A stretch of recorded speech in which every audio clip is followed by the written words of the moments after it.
I'm Matt from PingPong, and in this video I'm going to walk you through how to set up your first piece of research. So what we're going to do is go ahead and click on the New Research button in the top left-hand corner. Here you're going to see 4 very simple steps to get your research up and running. We start with the essentials. So the essentials consist of a title and a description for your research that will be sent out to people on our user panel. So the key thing here is to be as precise and as concise as possible, so that people, when they receive a notification about your user research, have a clear understanding of what they're being asked to participate in. So in this video, let's pretend that we work for a holiday company looking to talk to a certain group of people. What should we write? So here we've written travel experience testing alongside a short description. Looking to talk to people about their holiday experiences. This is going to be an informal discussion to get a deeper understanding of how people like to travel and where people like to stay on vacation. In our particular piece of research, we're just basically stating that we'd like to have a discussion. But of course, if you'd like to test a prototype or other digital products that you have, just simply state it in the description and you'll be good to go. The second thing to do here in the essentials page is decide for how long you'd like to speak to someone and for how many people you'd like to speak to. So here you can choose between a 30-minute interview or a 60-minute interview. And just on the right here, you can choose how many people you'd like to speak to. We'd recommend usually per research using 5 people. And there's a description in the link on the read why that will explain why. However, it's totally up to you how many people you decide to talk to. Next up is date and time.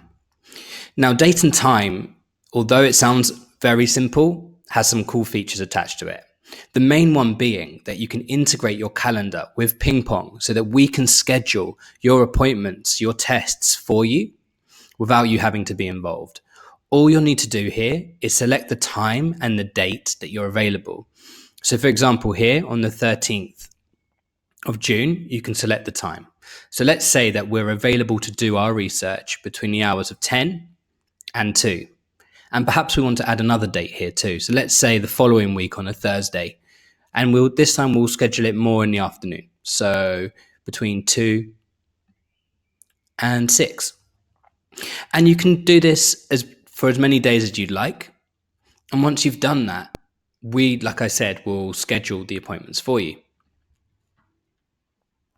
Then on to demographics. So this is where it starts to get a little bit more interesting. So right here is the point in time where you get to choose the type of people that you'd like to talk to.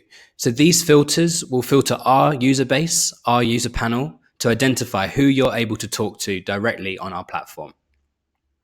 And as you can see, there are various categories. For an example, let's choose people in the countries of the United Kingdom, where we have our biggest user pool, Germany, and the United States, where we have our second biggest user pool.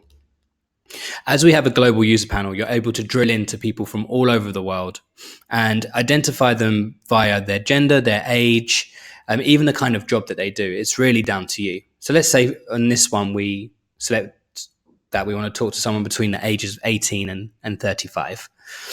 And like I said, you can drill down into each of these categories in your own time. One of the ones that I find particularly useful is to select speaking to people that I haven't spoken to before. That way, if I'm running regular research and I want fresh insights, for example, I'm doing usability testing, then I'll be able to do that. Also, another thing that is quite interesting is you can select what kind of mobile device you want to test with so that the user comes prepared with that mobile device. And here, just at the bottom, you're going to see how likely it is, based on your filters, that you're going to find the people on our platform to test with. Then, as an additional layer to the demographic filtering, we provide screening questions. In this video, I'll show you 2 ways of doing this, which are really simple, but really help you to find the right kind of people and set the tone for the interviews. So, we're running a holiday organization. So let's start with the single choice question. And for our holiday organization, we're going to ask the question, have you been on holiday in the last 12 months? And in this example, we do in fact want to speak to people that have been on holiday in the last 12 months. So let's go ahead and define that as the correct answer by clicking accepted. And then let's also add an unacceptable answer, which would be no. And you can actually add as many of these screening questions as you like. They can almost function as a questionnaire if you so choose. The other question that we could potentially ask here, if I add another screening question, this time as a multiple choice, is what accommodation do you prefer to stay in when on holiday? So here we could add, let's say, hotel, Airbnb, and hostel. Now we can make our required answer someone that stays in hotels when they go abroad. We can make our optional answer Airbnb and our incorrect answer hostel. And what that's going to mean is that anyone that answers the question with the answer being hostel will not be accepted. Anyone that accepts with hotel will be accepted. And people that select both Airbnb and hotel will also be accepted. But anyone that just includes Airbnb alone will not. The requirement is that they have to submit the answer with hotel in this research. Now, once that's all set up, you're able to review and edit all of the details that you've put into the test. So you can have a chance to look over these, make sure you're happy with them, share them with your team, however you prefer to do that. And you're able to see a preview of the questionnaire, the screening questions that you're sending out. Finally, let's press Start Research, and you'll see that we'll go straight to the dashboard. So again, whilst you're in your dashboard, you still maintain the ability to edit the actual research itself. And you're going to see people coming into our participating users section. So what this means is people that meet our criteria. They have passed the demographics, passed the screening questions, and are going to be available in the time that you've allocated. To show you how this works, I'm going to show you one that I made earlier. So let's go to this one here. And you can see participating users that have been populated into our dashboard. Now, like I mentioned earlier, all scheduling is taken care of by PingPong for you.